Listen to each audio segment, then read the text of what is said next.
This is Valmiki Ramayan, Season 7, Episode 1. The Vanar Sena departs for Lanka. Previously, at the end of the Sundarkand, Hanuman had returned to Kishkindha after meeting Sita. When Ram heard about all that Hanuman had done in Lanka, he was overcome with gratitude. He said to Hanuman, "No one else could have done what you have managed to do. How can I ever thank you? I have nothing to give. I can only hug you with all my heart. Esha sarvasva bhutastu parishwango hanumatah maya dattah." But Ram was also thinking of the challenge ahead. He told Sugriv, Sita had asked Hanuman how the Vanar army would cross the ocean. Now what's the answer to that? Thus begins the 6th book of the Ramayan, the Yuddhakand, the book of war. Sugriv himself did not have an answer to that question, but he was confident that Ram could figure it out.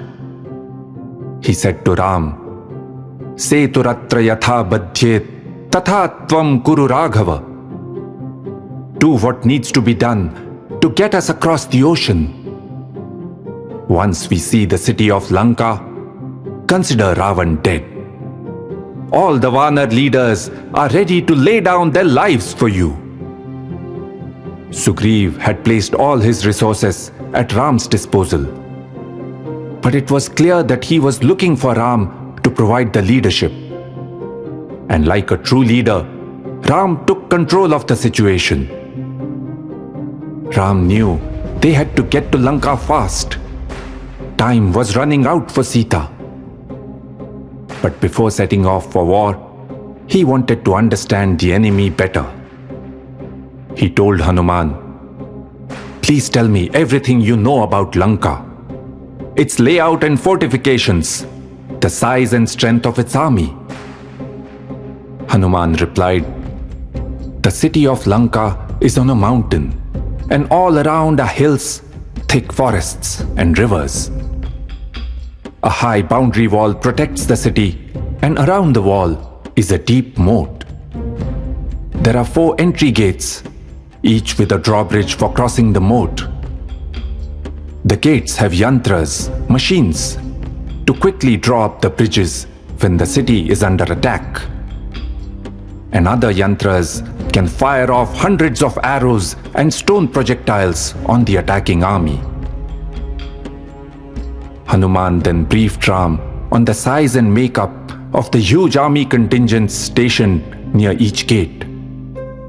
And he added, "The bulk of the Rakshas force is deployed on the northern side, as that is the most likely direction of any attack. But there is also a large force kept ready at the city's center. This can be deployed wherever the need arises." The Rakshas army is not only large, but also very well equipped. It has horses, elephants, and chariots aplenty. And Ravan, with his propensity to fight and wage war, ensures that his army is always battle-ready.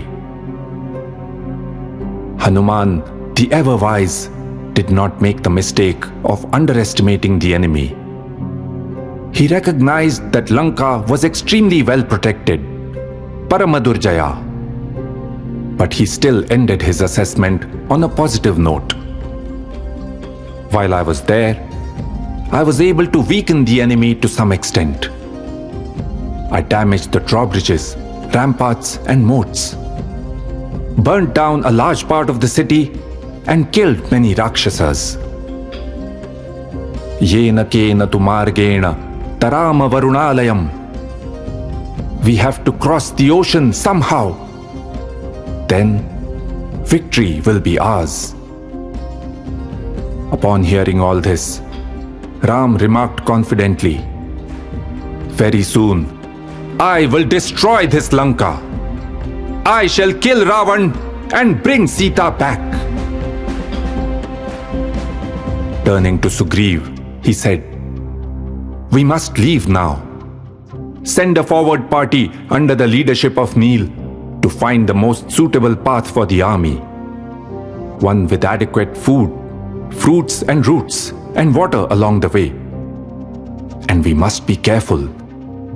The Rakshasas may poison our food and water sources.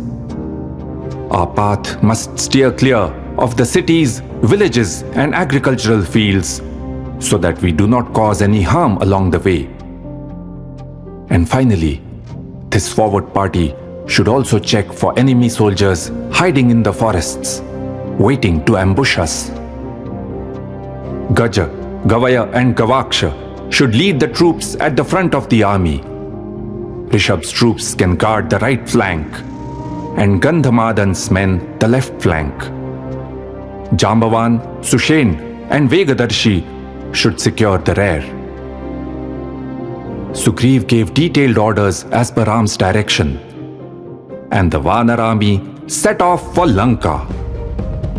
The army was so massive that it almost covered the mountains and the forests.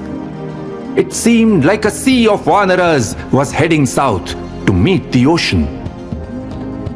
Remember, the Vanaras fought with their bare hands and with rocks and tree trunks. They did not have chariots and bows and arrows.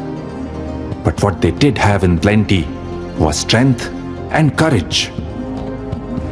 And these millions of brave Vanaras were all charged up.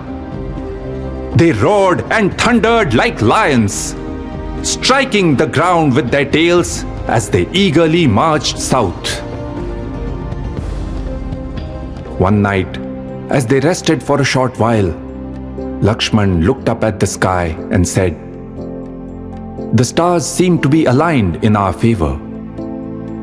Venus has risen in the northern sky, and Saptarshi, the Great Bear constellation, is shining brightly and traveling clockwise around the pole star. In the southern sky, the star Trishanku, named after our ancestor, and the star Vasishtha, named after our family guru, are shining brightly. The constellation of our Ikshwaku dynasty is free of any negative influence of planets, whereas the constellation of the Rakshasas is badly affected by a comet." Note how masterfully Valmiki has sprinkled his narration with astronomical observations. Modern-day researchers use these to date the events of the Ramayan. They walked day and night until they reached the southern shore.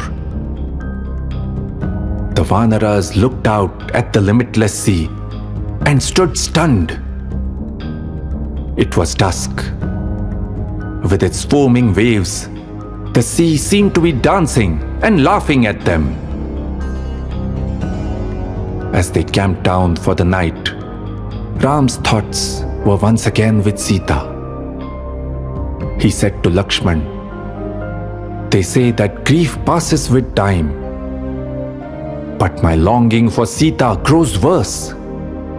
It is like a fire that burns me all the time. I cannot wait for the day when my arrows will dig into Ravan's chest. Kada nu khalu vijitya shatrun drakshami Sitam. I cannot wait for that moment when I would have killed my enemies and I will see my dearest Sita."